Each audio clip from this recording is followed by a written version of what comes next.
There is a specific moment where a room full of people stops looking like a gathering and starts looking like a rehearsal. You're sitting in a cafe or a boardroom, and suddenly the social flow around you breaks. You realize you are watching a series of carefully maintained performances. You start noticing the cues, the micro-expressions meant to signal agreement, the subtle status games and posture, and the way people project confidence to protect motives they don't even admit to themselves.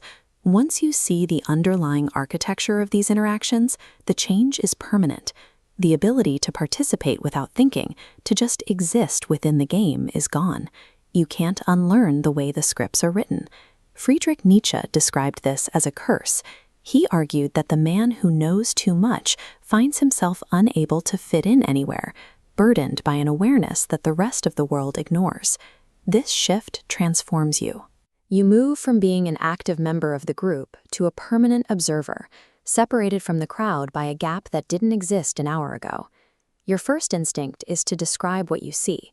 You assume that if you point out the performative nature of the group, others will appreciate the clarity and join you in looking behind the curtain. Instead, the group reacts with immediate friction. They dismiss your observations as negativity or overthinking, labeling you as crazy to protect the comfort of their shared illusions. You learn to stay quiet. You keep watching the games play out, but you do it from the outside, acutely aware that your silence is the only thing keeping you in the room. This isolation isn't driven by a sense of being better than the group. It is the result of a simple, exhausting reality. You can no longer lie to yourself about what people are actually doing. This diagram represents how social stability functions as a rhythmic exchange. Society operates as a collective system built on functional illusions, agreements to ignore the performative layers so daily life can continue.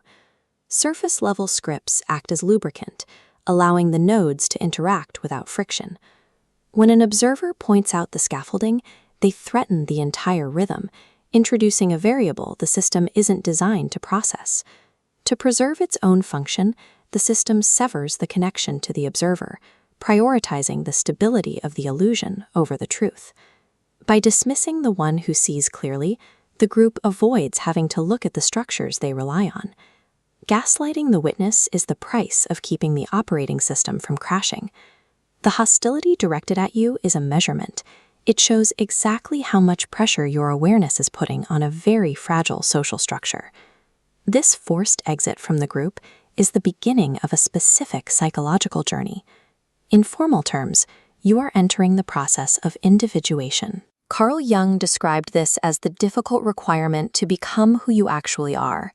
It is the moment you stop fulfilling the roles the collective assigned to you and start following your own internal logic. People who leave the flock do so because the cost of staying has become too high. To remain, they would have to participate in a level of self-deception that their mind no longer allows. However, there is a danger in this transition. If you are not careful, you can allow this awareness to turn into a sense of superiority, which is just another way of being defined by the group you left. When awareness is fueled by resentment, it leads to a cycle of quiet bitterness. You find yourself watching the world through a lens of contempt, which keeps you just as stuck as the illusions you escaped. Being awake is meaningless if it only results in cynicism. A witness who only uses their sight to judge others has traded one type of blindness for another. The shift happens when you stop viewing isolation as a punishment and start seeing it as a change in incentives. When the reward of fitting in is removed, your mind is forced to find a different reason to act. You become harder to manipulate. Levers like status, peer pressure, and artificial approval no longer work because the internal hooks those levers usually grab have been removed through your own awareness. This perspective allows you to stop investing energy in situations that only exist on the surface. You stop chasing goals that were never yours to begin with. The work is staying sharp enough to see through the games, while staying empathetic enough to care about the people playing them. It's a balance of holding the truth without losing your humanity. Loneliness serves as the entry fee for a perspective that doesn't rely on the crowd's approval. It is the cost of seeing the world as it actually is. The question that follows is simple. Now that you cannot unsee the world, what do you intend to do with that sight?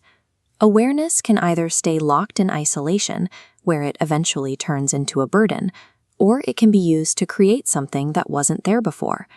You turn that sight into medicine by using it as a foundation for something real, whether that is art or honest communication, or a life built on your own terms rather than a borrowed script. Choosing what to build with this clarity is the only way to move forward. It is the final step in making the weight of what you know worth the cost you paid to know it.